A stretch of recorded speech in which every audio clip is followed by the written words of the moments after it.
차 위에 둥둥 떠다니는 미끄덩한 젤리.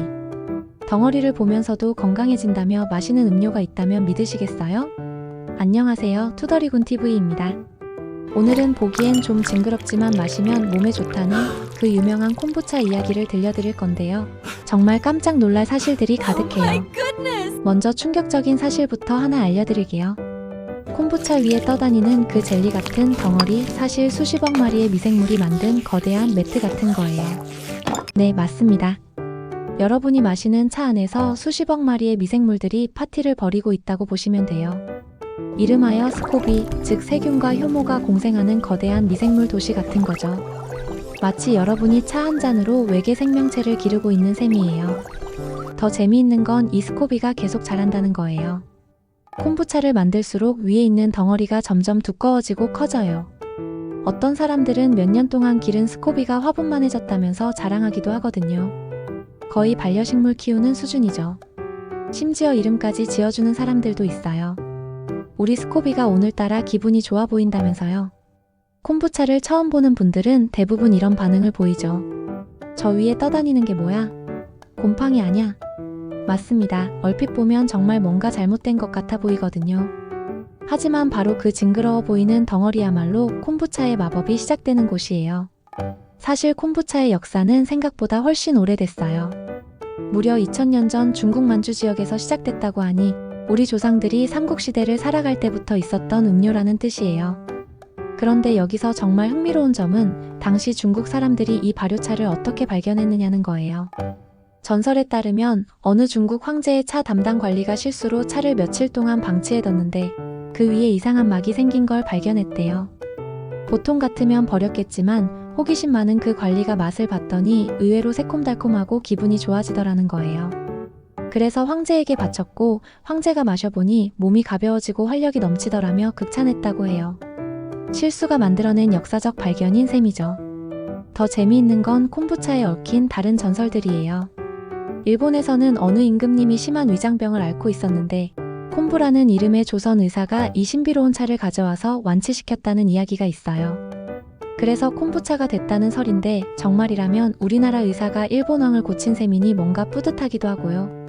하지만 정말 웃긴 건 현재 우리가 쓰는 이름의 유래예요. 영어권에서 콤부차라고 부르기 시작했는데 사실 일본에는 원래 곰부차라는 다시마로 우린 차가 있거든요. 발음도 비슷하고 둘 다 건강에 좋다고 알려져 있으니까 서양 사람들이 완전히 헷갈려서 그냥 콤부차라고 부르게 된 거예요. 그러니까 원조는 중국 발효차인데 이름은 일본 해조류차에서 따온 셈이죠. 마치 김치를 보고 일본식 절임이라고 부르는 격이랄까요? 이 신비로운 차는 실크로드를 따라 서쪽으로도 퍼져나갔어요.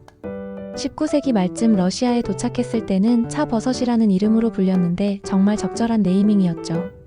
실제로 위에 떠있는 스코비가 버섯처럼 생기기도 했고요. 러시아에서는 정말 독특한 일이 벌어졌어요. 시베리아의 추위 속에서 사는 사람들이 이 콤부차를 마시며 겨울을 버텼다고 하는데 어떤 가정에서는 스코비를 대대로 물려주기도 했다고 해요. 마치 갑오처럼 말이에요. 할머니가 물려주신 100년 된 스코비라는 식으로요. 게다가 당시 러시아 귀족들 사이에서는 스코비 나누기가 유행이었대요. 친한 친구에게 스코비 한 조각을 선물하는 게 최고의 우정 표현이었다니 지금 생각해보면 좀 특이한 선물이긴 하죠. 러시아에서 동유럽으로 전해진 콤부차는 독일에서 더 과학적으로 연구되기 시작했어요. 독일 의사들이 콤부차의 효능을 분석해서 약국에서 팔기 시작했거든요. 의사들이 처방 전에 콤부차 하루 3잔, 식후 30분의 복용이라고 써줬다니 지금 생각해보면 꽤 앞선 치료법이었던 것 같아요. 제1차 세계대전과 제2차 세계대전을 거치면서 콤부차는 잠시 잊혀졌다가 20세기 중반 미국에서 웰빙 붐이 일어나면서 다시 한번 각광받기 시작했어요. 1990년대 캘리포니아의 히피 문화와 함께 퍼져나간 콤부차는 2000년대 들어서는 실리콘밸리 테크 기업들의 냉장고를 점령하기 시작했어요. 구글이나 페이스북 같은 회사에서 직원들이 콜라 대신 콤부차를 마시며 코딩하는 모습이 일반적인 풍경이 됐거든요.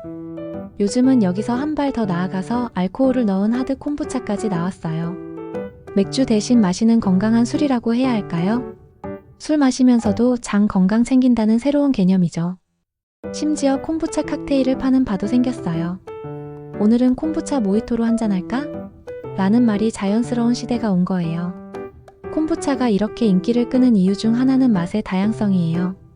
기본차에 과일이나 허브를 넣어서 발효시키면 정말 다양한 맛이 나거든요. 생강 콤부차는 톡 쏘는 맛이 일품이고, 라벤더 콤부차는 마치 꽃밭에서 바람을 마시는 기분이에요. 심지어 김치 콤부차도 있다고 하니 발효 음료의 끝은 어디인지 모르겠어요. 물론 좋은 점만 있는 건 아니에요. 집에서 직접 만들 때 위생 관리를 제대로 안 하면 나쁜 세균이 번식할 수도 있거든요. 그래서 간혹 배탈이 나거나 속이 불편한 경우도 생기죠. 마치 김치를 담글 때 깨끗하지 않은 손으로 만지면 이상하게 발효되는 것과 비슷해요. 실제로 미국에서는 집에서 만든 콤부차를 마시고 병원에 간 사례들이 있어서 FDA에서 주의사항을 발표하기도 했어요. 특히 임신부나 면역력이 약한 분들은 조심해야 한다고 하고요. 뭐든 과하면 독이라는 옛말이 맞는 것 같아요. 그래도 콤부차를 보면 정말 신기한 게 이 작은 차 한 잔에 인류의 긴 역사가 담겨 있다는 거예요. 2000년 전 중국에서 시작해서 러시아 평원을 거쳐 유럽을 지나 결국 전 세계로 퍼져나간 이야기 말이에요. 단순히 맛있거나 건강에 좋아서가 아니라 사람들이 더 나은 삶을 살고 싶어 하는 마음이 만들어낸 결과물인 것 같아요. 지금도 어딘가에서는 누군가 스코빌을 정성스럽게 기르며 콤부차를 만들고 있을 거예요. 마치 소중한 반려동물을 키우듯 말이에요. 그런 정성과 시간이 만나서 만들어지는 한 잔이니까 처음엔 좀 이상해 보여도 한 번쯤은 도전해 볼 만하지 않을까요? 오늘도 투더리군 TV와 함께 흥미로운 음식 이야기를 나눠봤는데요. 어떠셨나요? 콤부차에 대해 더 궁금한 게 있으시다면 댓글로 남겨주세요. 그리고 이런 재미있는 음식 이야기가 더 듣고 싶으시다면 구독 버튼과 좋아요 버튼을 꼭 눌러주시고 알림 설정까지 해주시면 새로운 영상 소식을 가장 먼저 받아보실 수 있어요. 다음 영상에서 또 다른 흥미진진한 이야기로 찾아뵐게요.